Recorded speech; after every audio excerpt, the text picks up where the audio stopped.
Welcome to The Pursuit of Health, the podcast on health policy for a free and modern society.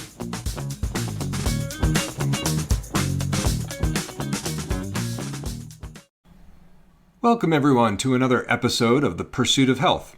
I'm Jared Rhoads, the Executive Director of the Center for Modern Health. For today's episode, we are going to be sharing another one of our audio articles. Today's article is The Right to Healthcare That We Do Have by myself, Jared Rhoads. What do people mean by a right to healthcare? And is it really an ideal toward which America should strive? Most people seem to have in mind a type of enforceable entitlement, the idea that every person must be guaranteed medical care, financed collectively one way or another through the state. Or, expressed slightly differently, quote, the delivery of health care to every individual, regardless of economic means, end quote. The Universal Declaration of Human Rights, drafted by the United Nations, famously or infamously, gives a very expansive definition. Quote, the enjoyment of the highest attainable standard of physical and mental health, end quote. Sympathetic theorists have said the right to health is more than the right to medical care, but less than the right to be healthy. On the surface, this push for a recognized right may sound compassionate and forward-thinking, but it is not.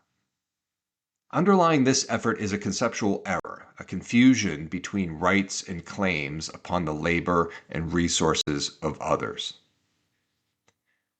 If we are to think clearly about this issue, a good place to start is to remind ourselves what rights actually are. Rights are the link between two different moral contexts, the moral code of an individual and the legal code of a society.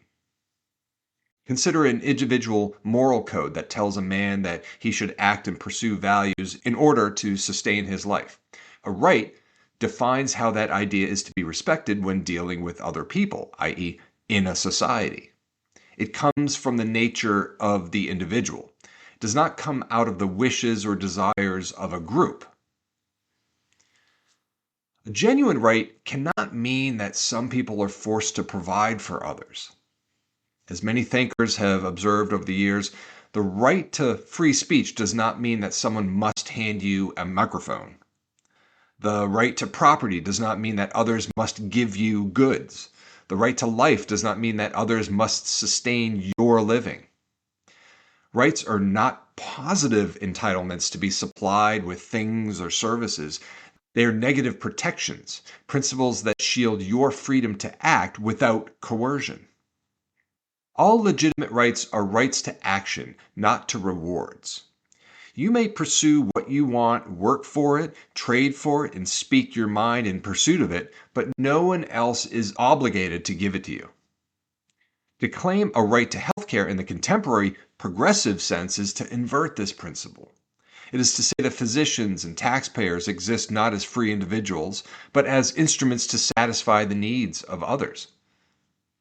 America's founders rejected the old world notion of liberty as a gift from rulers. They understood that liberty precedes the government, and that the state's role is to protect it, not to manufacture new rights by decree. Seen in this light, a supposed right to medical care amounts to a quiet form of servitude. Whether one is compelled directly to treat a patient against one's will, or compelled indirectly to fund a communal system of health through taxation, the result is the same. People are forced into obligations they did not choose. Some advocates of the progressive notion of a right to healthcare attempt to soften these implications by appealing to reciprocity. They argue that since almost everyone will eventually benefit from the system they are compelled to support, objections and comparisons to servitude fall flat. But this is no more of a defense than a thief promising he will share the spoils of his theft. A right to life does not mean a guarantee that others will keep you alive. It means the freedom to pursue your life, to work, to trade, to seek out medical care or food or shelter through your own effort and voluntary exchange. Turning healthcare into an entitlement erases this moral framework. It declares, in effect, that some people must be compelled to serve others, that doctors, innovators, and taxpayers must become the means to someone else's end. The true right to healthcare is far simpler and far more defensible. It's a corollary of the right to life itself, the freedom to pursue one's health through voluntary action and trade. You have a right to buy healthcare just as you have a right to buy groceries to stave off hunger, or to buy a house to give yourself shelter, or to buy blue jeans to clothe yourself. What you do not have is a right to be provided with groceries or any of these other need-satisfying goods and services at someone else's expense. This distinction matters because it rescues the very concept of rights from collapse. If rights are reduced to claims upon others, then no one truly has rights, not the patient, not the physician. To deny doctors their liberty in the name of patients' needs is to turn one group into servants of the other. And that's not compassion, it's coercion masquerading as morality. Frequently, this debate is presented in terms of right versus privilege. This framing of the issue is not clarifying. Healthcare is neither a right in the collective responsibility sense, nor a privilege in the sense of being a luxury for the chosen or an anointed class. It is a set of goods and services that are provided by people.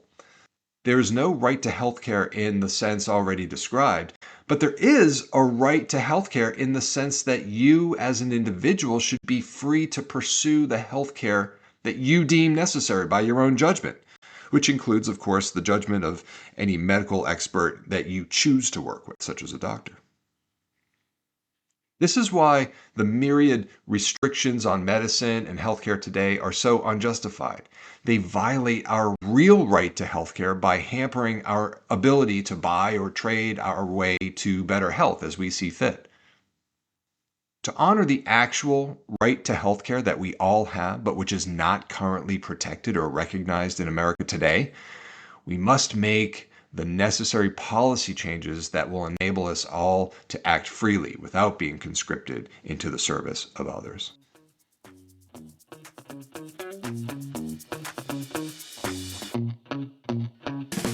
To stay up to date, subscribe to our show from whatever podcast platform you are listening from. To support our show and the Center for Modern Health, you can make a tax-deductible donation at centerformodernhealth.org/support. Thank you for listening.